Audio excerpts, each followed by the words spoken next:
forget about where you want to live. Forget about owning where you want to live. Build a portfolio of assets that produces a cash flow month in, month out. Go do 5 of them. Let's go nationwide. Let's say you're investing in somewhere like Newcastle and you can make a profit of around £500, for example, net per profit. So if you have 5 properties, that's £2,500. The issue around when people say you have to have money to do property, I think I have personally debunked it, if you can see, based on what I've achieved as a person. I was an Uber driver. In 2015, I lost a business in Nigeria to the tune of £150,000. So, and as of 2015, I was in a place of depression, anxiety, confusion. Fast forward to 2016, I found knowledge and I started that journey of learning about creativity. And then 2017, I got my property business off the ground. It's not about the money. It's you having knowledge, having the right circle of people, and leveraging on those people. So I was looking at my life like, wow, look at all these problems I've had to jump. Example, 2015, I wanted to take my own life. If I had done that, would I be the person I am today? Hello, everyone, and welcome to this week's episode of Against All Odds. My name is Daniel Coker, your accidental podcaster. And our guest this week in the studio is Dr. Daniel Moses. Daniel is the founder and the CEO of Property Wealth Corporation. Yes. Property Wealth Corporation. He's a very experienced property property mind, if I can put it that Property way. Property entrepreneur. Okay. And he has an amazing story. He came over to the UK from Nigeria. I'll let him tell us all about that. And he had various business interests. But before he went into property full time, he was an Uber driver. You know, at a point when things were a little bit tricky. Yeah. Anyway, Daniel, welcome to Against All Odds. Thank you so much for having me. It's been an amazing drive all the way from Bromley to Luton. I loved it. And thank you as well for reaching out to asking me to come. It's always a great pleasure. As you know, I also run a podcast called the Wealth and Business podcast. And and it's interesting every time when I get to go on a podcast, rather than being the interviewer and to be the interviewee. So I usually enjoy it. You know, I enjoy it. So I'm so excited for this opportunity and to have a great conversation. So I'm looking forward to it. Fantastic. I've been waiting, goodness, for weeks and weeks and weeks. I forgot to mention that Daniel's also an author. He has 2 books to his name. First one is Rents to Rent Made Easy: How to Get Started in Property with Little or No Money. And his most recent book, which I've been reading, albeit online, is The Tests.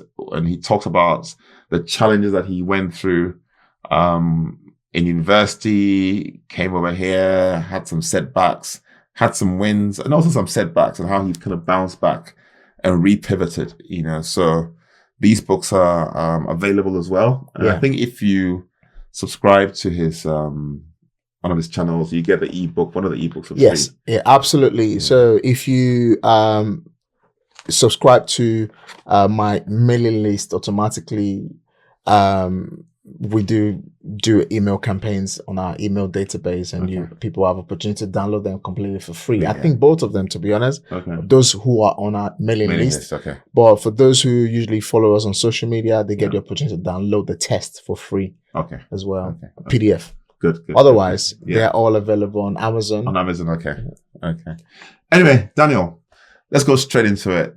Your story, I mean, I know it's kind of been documented out there, and you've been on several podcasts, you know, so I'm not going to go into your life history, you know, because that content is out there. It's out there. Okay, so we're going to do something a little bit different. I love it. Okay, we're going to do something a little bit different, you know. I gave a little snippet about the fact that you're from Edo State, you know, you went to school in Nigeria, relocated to the UK. You met your wife on a bus. Yes. You know, in 2005, you got married a few months, 6 months later, Yeah. and people thought you were up to something, just carrying a lot of shopping bags. I've done my research. I love it. Okay, but I'm giving my viewers the 30-second version because I didn't bring you here to talk about, you know, how you met your wife and all that, right? That's great, but that's why I brought you here. Okay. But one thing that you did say, in that story was the fact that you saw her carrying a lot of bags and you're somebody who has a mindset of offering value. Yes. Okay. And that struck me. I mean, I don't know how many people have heard that story, but probably missed that point that because you're somebody who's into offering value, you know, so you went forward, got off the bus, you told her you'd help her to carry the bags. She wasn't interested. And eventually I think she gave in and all that. And that, I think, is a critical business secret. Absolutely. You know, about offering value. Yeah. Okay. Today, you are a very successful multi-million-pound property investor, but you also are taking people with you. Yeah. And you have these weekly sessions every Thursday where you talk about property-related issues and all that. And I find that really commendable. But, you know, we're going to dive straight in, right? So somebody who's watching this episode, right, and might be new to the property game or might not even be on the property ladder, because we have a lot of people like that now who are earning decent salaries or whatever it is, but still renting, you know, and are waiting for the best time to buy. Now, is there a best time to buy? Let's start with that. Thank you for that question. You know, I say this all the time. I've been an entrepreneur over 22 years. And in that journey of being an entrepreneur for over 22 years, there is no perfect or best time to do anything. There's no perfect time to be married. There's no perfect time to die. There's no perfect time to start anything. There's no perfect time. Just start. Just start. Just start. Just start.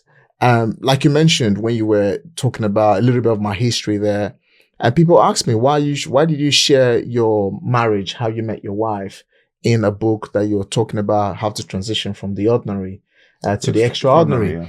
This is one of the things I've come to realize. You know, I'm someone who over the years had the opportunity to be mentored by the best. You know, I've had the opportunity of sitting down under the voice of people who have made billions, you know, millions in business. And my aspiration was simple. My aspiration is, how do I become a billionaire in pounds or dollars? Or worst case scenario, how do I become a multi-millionaire in pounds and dollars as well? So when you look at that, the mindset is here. When you speak to, you know, especially, let me tell you this very quickly to Black people. The data shows us that there's over 6.6 million people of ethnic minority in the United Kingdom. If you actually dig deeper into that data, you find out that we're actually about 12 million. So of which, for example, Nigeria makes about 1 million out of that population that we're talking about. Nigerians itself make about 1 million. I don't have the actual complete figure. But then you see a lot of ethnic minority people saying, okay, I want to get into property. But the usual problem is that they don't have the good credit scores. They sometimes don't have the affordability, and, you know, and the list goes on and on. And then you see people take a back seat and not wanting to get onto the property ladder. Now, there are other ways. If you can't pass affordability to buy your own residential home, then why don't you then, for example, go towards the purchase of an investment property? Now, when you're buying an investment property, under the rules and regulation, you need to have at least a minimum of 25,000. So a minimum of 25% deposit to acquiring that property. Now, the flip around is that you don't actually have to have, you know, the affordability analysis, which is meaning that you have personal. To have, meaning your personal income has to be 5 times or 4.5 times the income. So, for example, if you need to buy a house of £250,000, if you're buying a residential property, you need to have 5 times of that income. So you need to earn £50,000 times 5, which will give you £250,000. Okay. But when you're buying an investment property, you only need to have an income of £25,000 minimum. Okay. As a legal requirement. You only need to prove rental income. Personal income. Okay. So you need to have personal income of £25,000 gross Some lenders will accept a gross, some will accept a net. All right. And over time, I've done multiple applications and I know what I'm talking about here. So you need to prove an income of either £25,000 gross or net, depending on the lender. Some lender will let you go of a gross. Some will definitely has to be a net income. So net income means obviously after tax. Gross will be inclusive of the tax, and you're able to use that affordability, but obviously you need to put in 25% deposit. So 25% deposit of £100,000. In this case, if you're buying a house of £100,000 would be 25,000. Okay. So if you really look at it, then if you're having issues not being able to pass affordability to buying a residential house, then you should, the other way around, think about buying an investment property. To start, then get an investment property. Just get on the ladder anyway. That's what matters. For me, I have my own sort of, wealth creation path. And my wealth creation path is actually, I'm against owning where you live. So I'm against, if you want to build wealth, forget about where you want to live. Forget about owning where you want to live. Build a portfolio of assets that produces a cash flow month in, month out. Go do 5 of them. All right. And be in a place where 5 of those properties, let's go nationwide. If we were to go nationwide, let's say you invest in somewhere like Newcastle and you can make a profit of around £500, for example, net per profit. So if you have 5 properties, that's £2,500. So you can build that within if you're smart and quick about it, you can actually own this property. You can create this portfolio of property, as I'm saying, for example, within 2.5 years. You can easily do 2.5 years if you're fast. But if you're not fast, you can build it in 5 years. Now, obviously subject to having the right mindset, the right coaching, the right support, or being part of the appropriate clubs that can give you the boost that you need. So in this particular case now, you own properties that it's giving you £2,500 per month. If you do that numbers by the year, all right, that's a very good significant income to earn in property. Now think about, okay, I've got that income. Let me go buy where I want to live. In that case, you're living in a free house. Because the money that's coming in from your portfolio pays your personal mortgage. And if I were to add one step to it, if I may, would be that give it 10 years for you to refinance that property portfolio. And then use the money from the refinance of your property portfolio to buy where you live, cash. And you never have to worry about mortgage. Okay. That's very, very interesting, actually. It goes to, there's actually a biblical principle that, you got to take care of, you have to have your flocks of sheep and goats and whatever it is. And those flocks of sheep and goat will then give you milk, for your household. So it says, make it good for yourself in the field. And then afterwards, build your house. That's the scripture. So it's something that I followed. I mean, the first property I bought was an investment. Well, the first few properties I bought were investment properties, and I was renting for many, many years. So I built a portfolio, and then bought my own house. So it's a tried and tested, approach. So Daniel,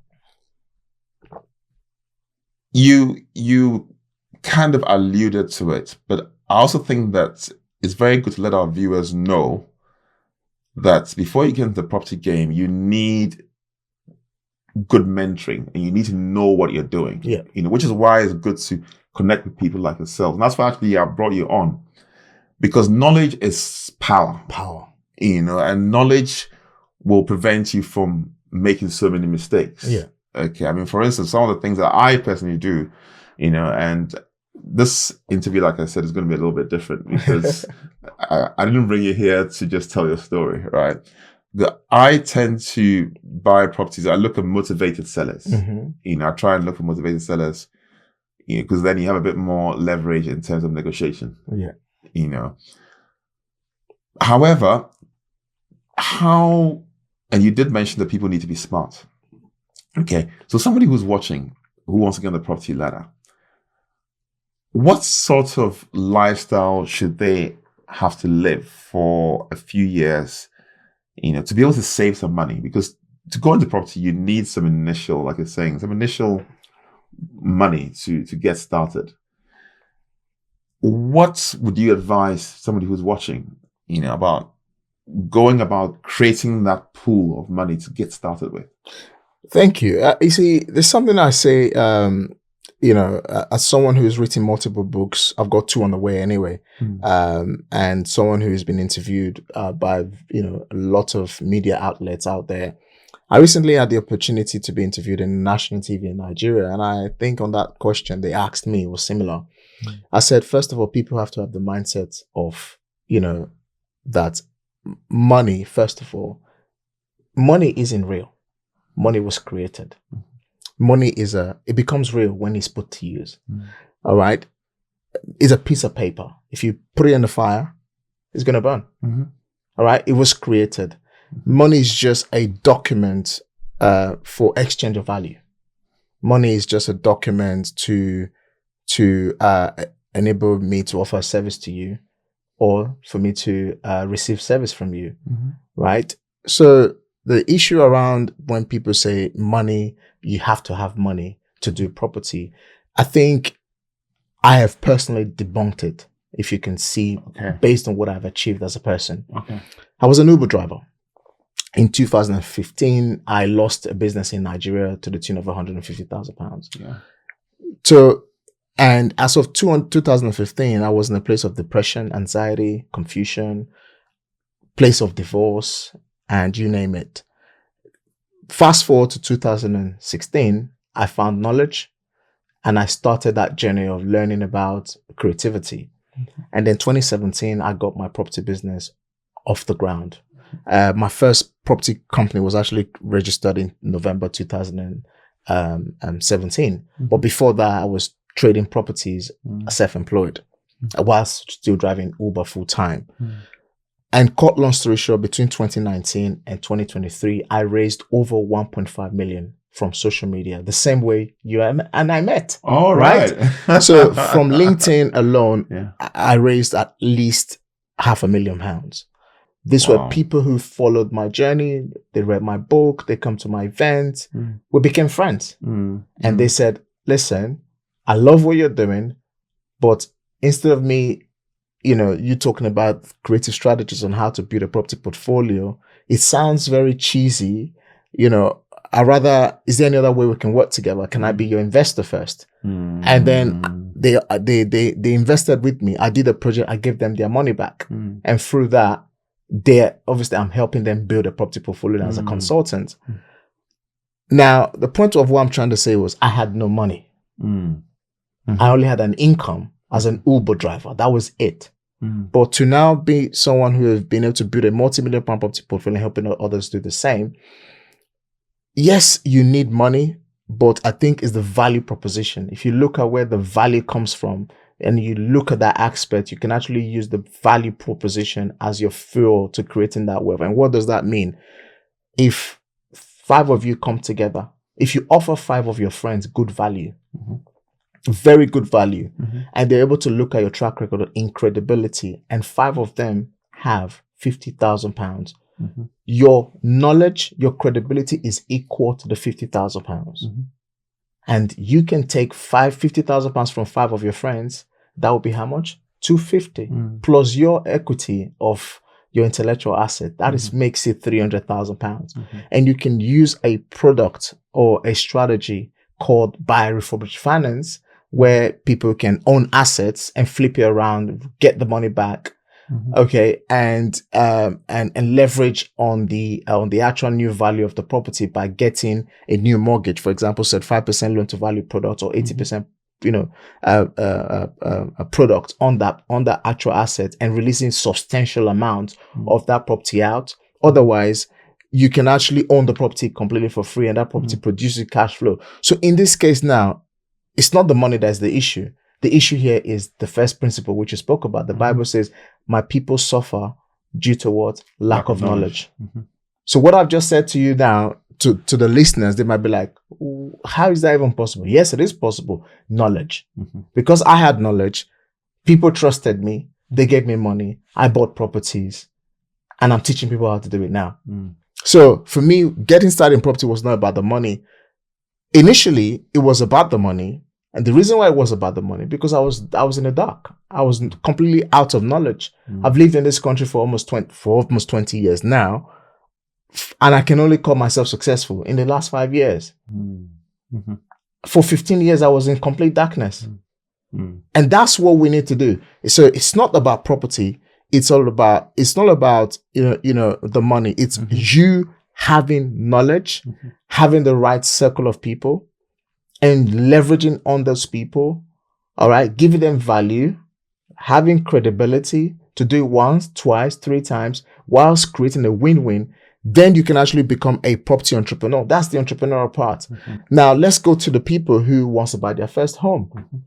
People who want to buy their first home, easy. Again, you can rally around your family members and they can give you a gift. And you can use that gift as a deposit. But there isn't much you can do when you're trying to buy a residential house, apart from a gift from your brother who are blood relative. You can get a gift from them. And that money would be obviously, it's a gift. They don't want that money back. Or if your father already owns a property, you can leverage on the equity of your current, of your father or your mother. So it's usually called the bank of mom and dad. Okay. Yeah. And it's pretty simple. Finally, if you haven't got bank of mom and dad and people can gift you money, well, my advice is to become a property entrepreneur and leverage your knowledge, and use creative strategy to raise that money, become the property entrepreneur, then build wealth first before you actually decide to build, to go and buy yourself where you live. And just on the final point, I currently live in a £2 million house in Bromley, and I don't own it. So I had to go and become the entrepreneur first, build my property portfolio. And we have a mission between now and the year 2033 to create £100 million net worth in assets. And maybe if I feel good enough in 3 years' time, I can actually refinance some of the properties in my portfolio and buy where I live. Otherwise, just keep doing what I'm doing. Besides, I love to move. I'm somebody that I get bored if I live in one area for 5 years or 3 years. I get bored. So I like to move. So, and probably I may never want to own where I live because I love to move. So these are just step by step on how you can do 3 things in one question. I think I was able to nail it well, right? Yeah, you did. So again, it boils down to having a certain mindset. Yes. Because if you have the mindset of ownership, that could be very limiting. Yes. Because it might sort of cloud your judgment, or cloud your decisions, about the bigger picture, and what could be. But this is why you see what's happening in Africa, right? I'm Nigerian, you're Ghanaian. Most of us will go and build a mansion in Africa that will never live in one day. Exactly. It's very common, even in the Igbo part of Nigeria, people who are from the East, most of them are outside. They go in, they build a house worth of 1 billion, which is equivalent to £1 million or $1 million. I don't know what the exchange rate are, so guys, don't quote me on it. So, building a house with 1 billion, equivalent in Naira, £1 million, that you only spend just Christmas Eve and Christmas Day. And that money is soaked in there completely. And this is one of the reasons why, if you look at it in Africa, people always needing money in that way, because you've soaked in £1 billion or $1 million to own one asset that you're not literally utilizing. And that money is just stuck there. If you live there, then that's fine. But this is why we need to kind of look at how more creativity that we need to actually build wealth first. It's important for us to build wealth. Once we have a lot of wealth around us, the wealth that is being created can service that baggage. Because I call it a baggage, right? Because you're going to dump £1 million to buy where you want to live, or even have £1 million to buy where you want to live. You should have conveniently created things around you. You should have a base. Yeah, you should have something. Income generating base. Base, yes. It needs to be strong. And why I love property, when lockdown happened, where did they ask you and I to stay at? Stay at home. Government were paying people to stay at home. I was a landlord. The government was paying me to get people off the street. Homeless people. I housed some of my properties. I used to house homeless people because they didn't want the pandemic on the street. We had to get people in. So the point I'm trying to say is that real estate is something that I say this all the time. You can never lose in real estate. Whether you buy property uneducated or you buy property educated, you never lose. But when you become more intentional about it, real wealth. So, Daniel, thank you very much for that point. Another thing that you mentioned in what you're saying was that for people to get on the property ladder, they needed to, look at a variety of parts, to get initial money together, either through investors, through family, or whatever it is. Now, say you've gotten this property, right? Or you're looking to get a property. Another thing I've also realized is that you have to be very realistic about where you want to get the property. So because in property you talk about yields and stuff like that. Okay, so you might find that further up north or in certain parts of the UK, you might get a better return on whatever money that you invest relative to maybe London. Yeah. But then some people are like, no, I need to have a property in London. Yeah. I want to have a property in London. So they go and buy this £700,000 apartment somewhere in Chelsea Harbour. Okay. But the yield is what? 2-3%. Plus you have to pay service charges, and everything that goes with it. Yeah.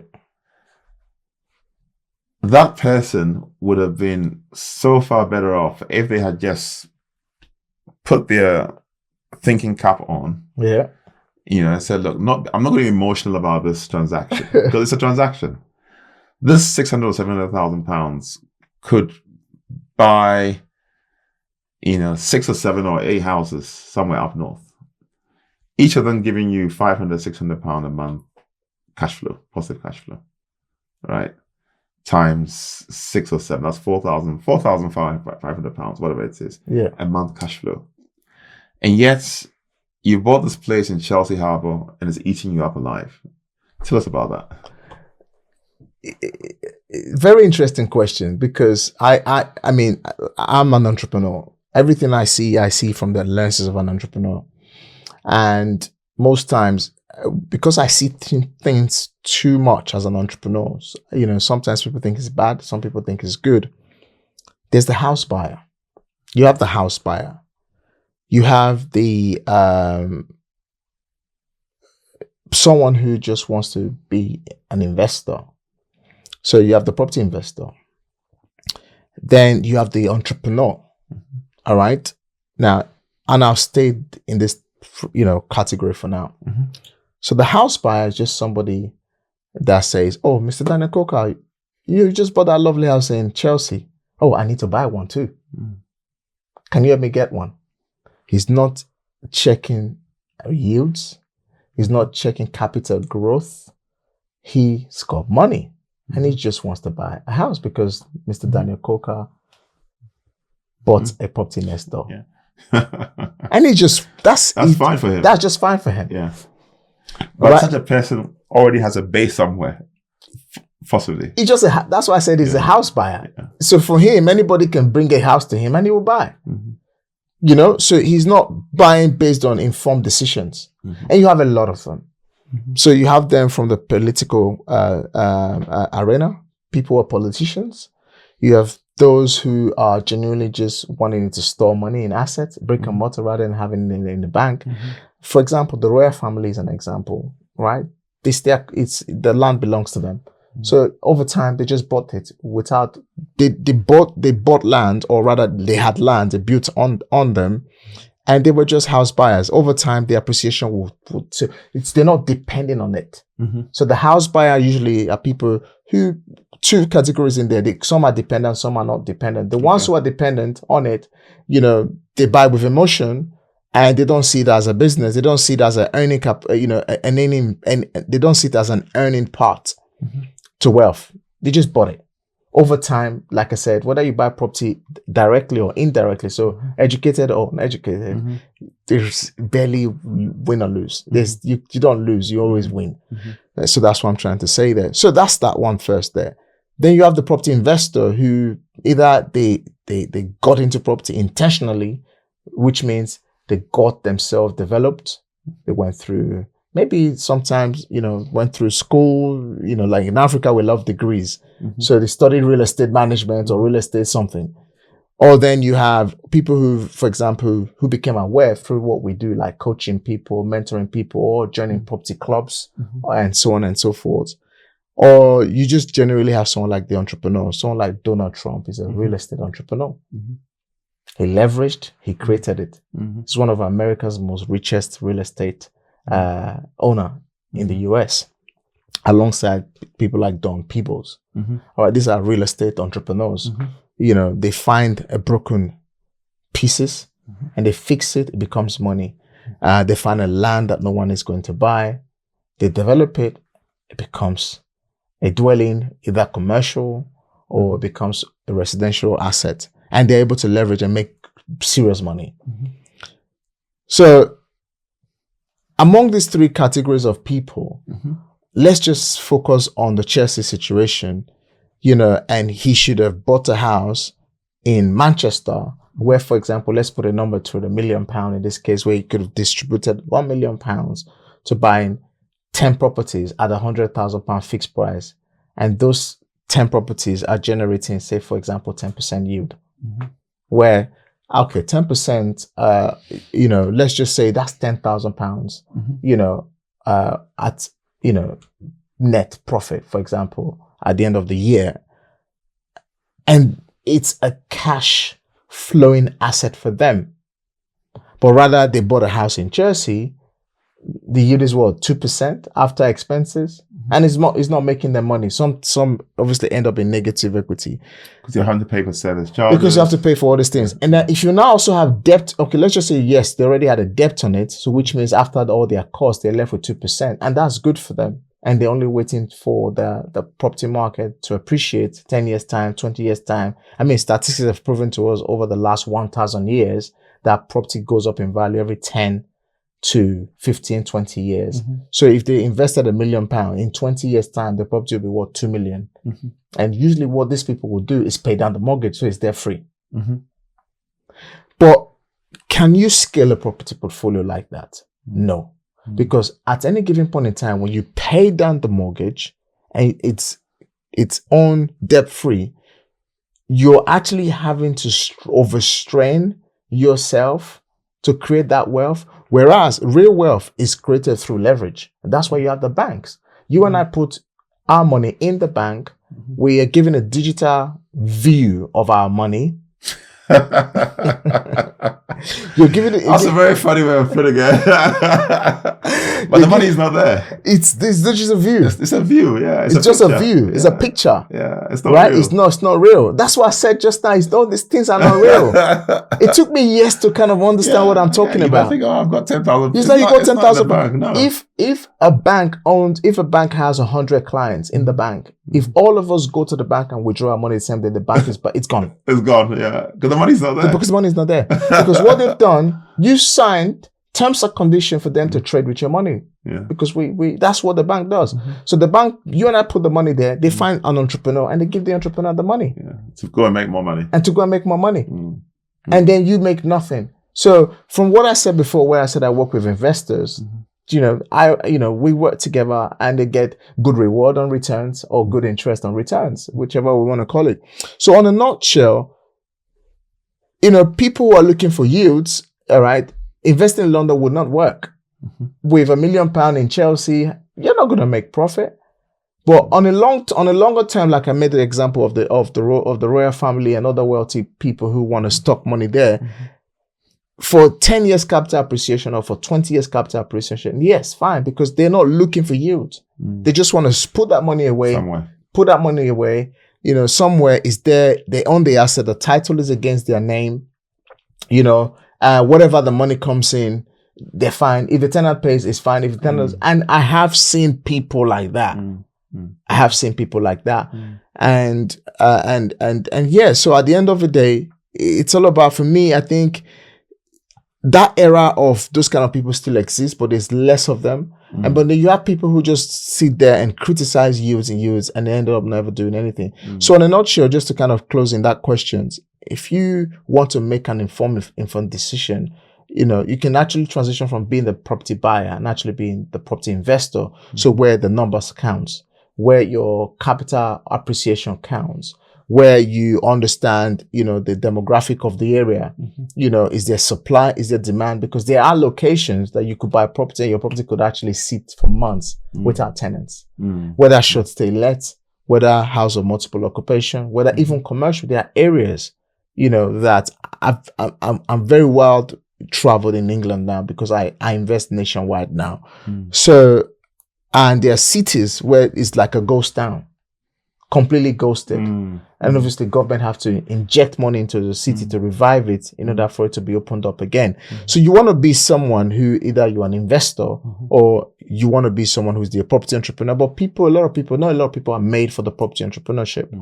But I think most people are towards the house buying side, because when I speak to a lot of people first, the first thing that comes out, I want to buy a house. And then because I'm an entrepreneur, I ask them, what kind of house do you want to buy? Is it commercial? Is it residential? Or is it an investment? And most times they're only able to, talk about residential, and they have to find house. But what I'm actually helping people do is actually, no, let me put you in a place where you're either a commercial real estate investor or a portfolio property investor, which is only multiple residential property that gives you cash flow, so you can actually live for free. Okay.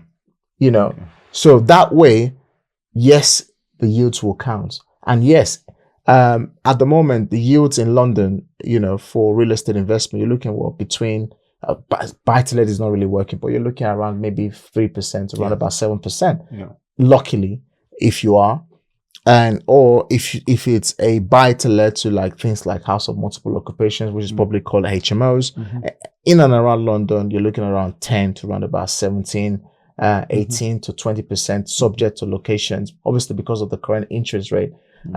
Before interest rate, I was actually enjoying a lot of portfolios where profits were over 20%, return per annum. So it sounds like you're quite a big supporter of HMOs, as an investment vehicle. Yes. Does it not come with problems, HMO? I know some people who are mainly into HMOs, and they buy a big house, they convert it into smaller sub units and rent it out to different people and all that. But then, are these like long-term tenants or are they like short-term tenants? And in terms of how well do they keep the property and stuff like that, because they're the communal areas and stuff like that. I think in answering that questions, I'll say this, right? There's nothing that doesn't have problems. Whether bad problem or good problem, all problems have solutions. Okay. So I think when you've been an entrepreneur for over 22 years, and you're in your mid-40s, you start to look at life and say, you have not died, you're still alive. If you're not curing one disease and you're still very strong and healthy, that means God's got you. All right? In the world that we live in today, right? You're alive, you're healthy, God's got you. Now, once you go past that, you actually realize how much problems have you had to overcome. I'm in my I'm close to my mid-40s now. So I was looking at my life like, wow, look at all these problems I've had to jump. Example, 2015, I wanted to take my own life. I was going through depression. If I had done that, will I be the person I am today? And actually somebody actually pointed that to me in a conversation and said, wow, you wanted to use a permanent solution to solve a temporary problem. Just look at how, pardon my language, how dumb you were. And I'm like, you know what? You are absolutely right. So when we talk about problem tenants, when we talk about the reason why people are problem tenants is because anything that has problem is that you made a mistake at the beginning. All right. Or you didn't know what you were doing at the beginning. So haven't been an entrepreneur for a very long time. And for example, I've been in real estate now for 7 years. In 4 to 5 years, I've raised over 1.5 million and I've paid 80% back successfully. I currently run one of the biggest Black educational platform in the UK. I've had the opportunity of mentoring over 1,000 people within that community, massive database, and I have no one single negative review anywhere online. Wow. And people ask me, how did you achieve that? Especially being Nigerian. And I'm like, when you fall in so many times, you just learn to fall forward instead of backward. So in December 2022, one of my HMO rooms got burnt completely to ashes. Now, in 2015, I had a similar situation where my business got burnt, and then that's what led to the loss of over 150,000 pounds. Yeah, that's the oil. The oil business. Now, a lot of people ask me in that, did you not have insurance? Well, I had, but the insurance got expired. Yeah, expired a week before or something like that. Exactly. See, I've done my homework. Now, in 2022, December, when I had the fire, my income was protected. You learned from the lesson. There was insurance to pay my rent until the last day the refurbishment was taking place. So you found a solution to the problem. So you have to be a problem solver. And finally, if you don't like problems, don't try to be in business. Yeah. So business is about solving problems. Yeah. Daniel, something that you talk about quite a lot, and we're wrapping up soon, is integrity. Okay, now I know that as somebody coming from Nigeria, there are already connotations around that. He's Nigerian. But I've met a lot of, good quality, very, very, very sort of trustworthy Nigerians on this journey. Actually, I'll probably say that probably 80 to 90% of the guests I've had on this podcast are Nigerian. And I've asked this question several times, and I'm not going to ask again, but there seems to be a Nigerian mindset of, why not? Nigerians seem to not see a glass ceiling, and they don't seem to see a limitation. If they want to go for something, they go for it. Yeah. So one of the things that you talk about is integrity. So maybe just for a minute or so, just tell our viewers something about why it's important to do things with integrity. When you come from a country, when you come from a country that has the biggest, wealth of Black civilization, yet the most criticized globally, the only way to stand out is credibility.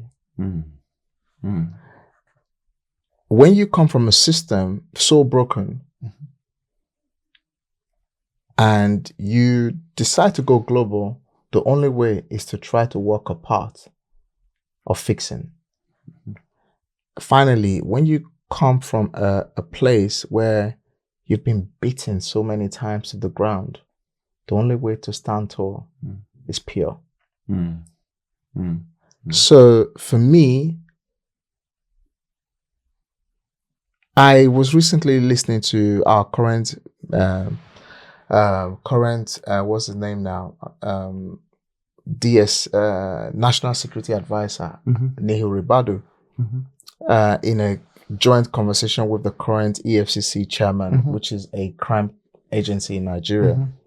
And he said he was playing on his laptop. So he said, the Nigerian youth, he's going to stop prosecuting them with very hard sentences because he's come to realize what these people needed was education. And he said he put his laptop in front of a small 16-year-old boy, and within 10 minutes, the boy hacked his account. Wow. And he was like, wow. With his name and just a few of his details, he hacked his account. Now, Nigeria has one of the biggest population of youths, but yet the people who have actually bastardized the name of Nigeria is less than 30% of the population.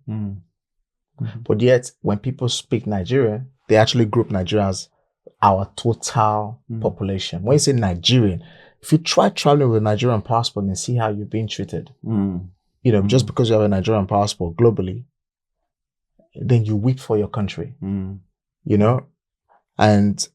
and this is one of the reasons why Nigeria has lost a lot of its assets now to other global,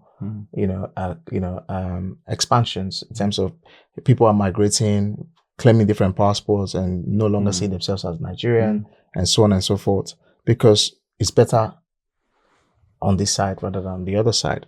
So when you're coming from that system and you realize a time could come as a civilization began from this black nation that is so populous, if you can build a business so credible, same way the bad news have sold, same way time will soon come. They say he's Nigerian, he's different. And so for me, I've just been driven by in the last 5 years, especially because I started real estate in 2017. So in the last 5 years, well, my goal is very simple: stand out, all right, and be the ones people will talk about. For example, the owner of Gatwick Airport is Nigerian, City Airport Nigeria, Edinburgh Nigerian. So, and that is my drive. And Aliko Dangote is Nigerian, and so many other of these very successful people. So let me go out there. Let me do my best to be credible, because we have the population, we have the market. If only we can trust. I don't know if you've ever heard about the story around the Black Wall Street. No. The Black Wall Street was when black people started to come together and do something. It was becoming the strongest institution ever before it was busted I think in the 18, if I'm right, I think it was in the 18 something, and so on and so forth. So the power within us is so big. Only it's like the Bible says, who shall I send? Who shall go for me? And no one. Okay. So for me, that's the reason why credibility is so important for me, because I believe if I continue to uphold my credibility, I will soon become an institution that a lot of people will want to deal with. And when I become an institution where a lot of people can deal with, then other people can start to duplicate and say, you know what, that guy is in London and this is what he's been able to do in this particular sector. And then we leave the mark. And other people can, be able to follow and refer to. And that's part of my legacy. So credibility is everything. Great. Flats or houses? What would you? Houses. Okay. All right. Mainly because of service charges. The reason why is because houses have opportunity for value for you to be able to add values to them. And sometimes expansion flats you have limited spaces to deal with. So houses at all times. Okay. Another thing that we currently live in an economy which is landlord sort of not supportive of private landlords. I think we spoke about this before the camera. The UK currently is, they have tax laws that are designed to dissuade people from becoming private landlords, because effectively you don't get the mortgage interest relief as you used to before, where you could be able to offset mortgage interest payments against your rental income. Now you're taxed on the gross and you're given 20% of your interest payments at the end. So it basically makes the calculations doesn't work out, especially if you're highly leveraged. What advice could you give somebody in the next few minutes, about how best to structure this? Is this through an SPV, like a company? So the way I will say this, it's always structuring a property portfolio right. It's dependent on you having, like I said before, knowing where you want to go from the very beginning. So you have to be very intentional about where you want to go. Very, very intentional. Now, if you're intentional about where you want to go, what you want to do is to know, okay, in the next 5 years, I want to own 5 properties. I always use number 5 because if you own anything below 5 properties, you're still learning. You're still learning. So you need to be in a place where it's 5 properties that your intentions are. So if that's the case, if your intention is to own 5 properties and you're beginning, what is your personal average income currently? We all know if your income goes past £50,000, anything above you be taxed 40%. So meaning that you become a higher tax earner. So if you become a higher tax earner, what are you doing it for then? You're doing it for the government. Mm-hmm. So, and it will not be in this case ideal for you to own properties in your personal name. Okay. Because you become a higher tax earner. Okay. And you'll be taxed at 40%. At 40% of anything after £50,000. So if you're making £50,000, including your 9 to 5, £50,000, you're not literally making £50,000. You're making what? 30K. Yeah. So because you're giving 20 away. Yeah. Plus, obviously your other £50,000 being taxed. So to be honest, you're giving 60% of your income. Though you're earning £100,000, but you're giving more. Obviously, I'm not disclaimer. I'm not a tax advisor. Yeah.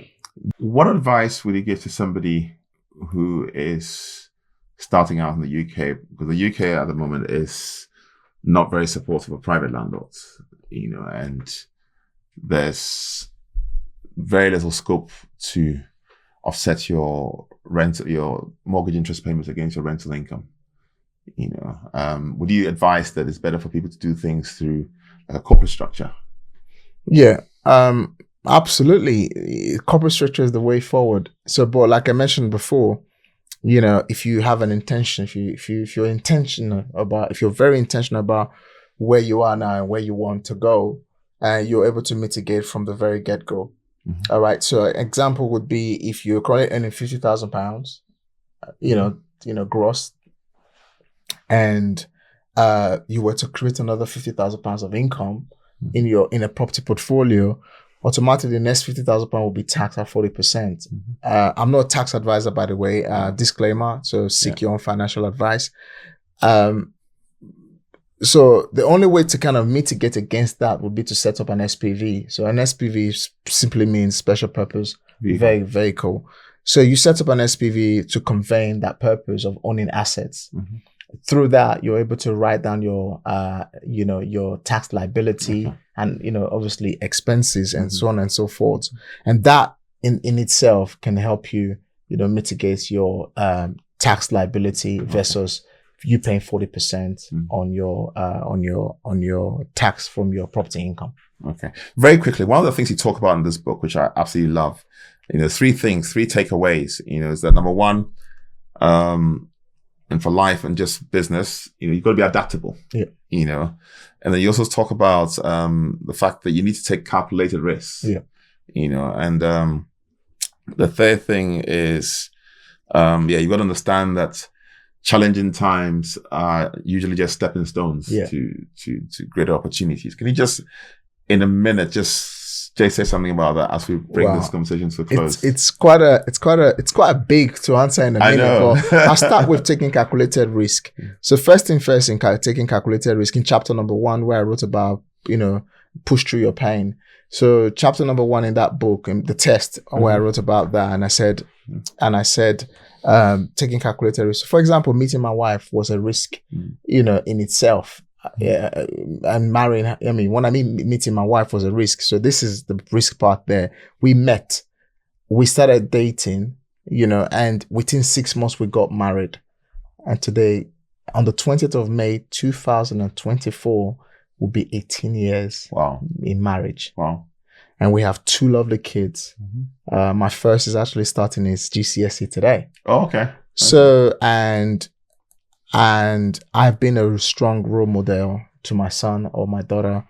And I absolutely, myself and my wife, to be honest, the kind of relationship we share today is almost like we just met,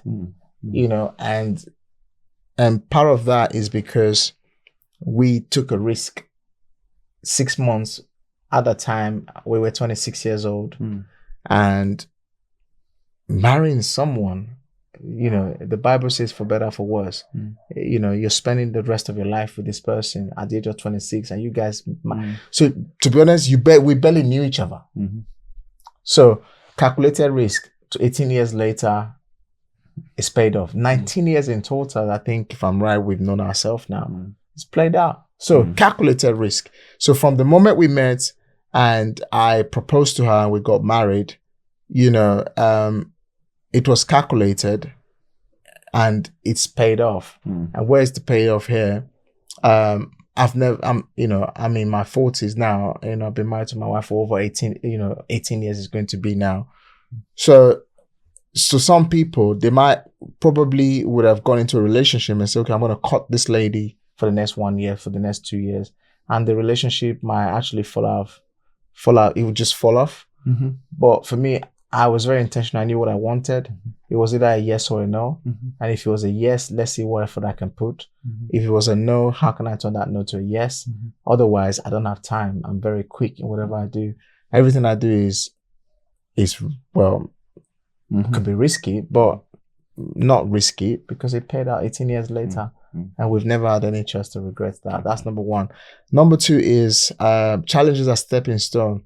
When you've been on the rock bottom, for someone like myself who have been through a lot of rock bottoms, if you read my book, you've read it. Yeah. If you go through the details of my book, there's some points that I said I almost got killed in Africa, gone to my chest. That was one. Two, there was a point where I voluntarily had a situation whereby I was out of the country. That's two. Number three was 3 divorce attempts with my wife. Number 4 is going through depression, being on highest antidepressant tablets.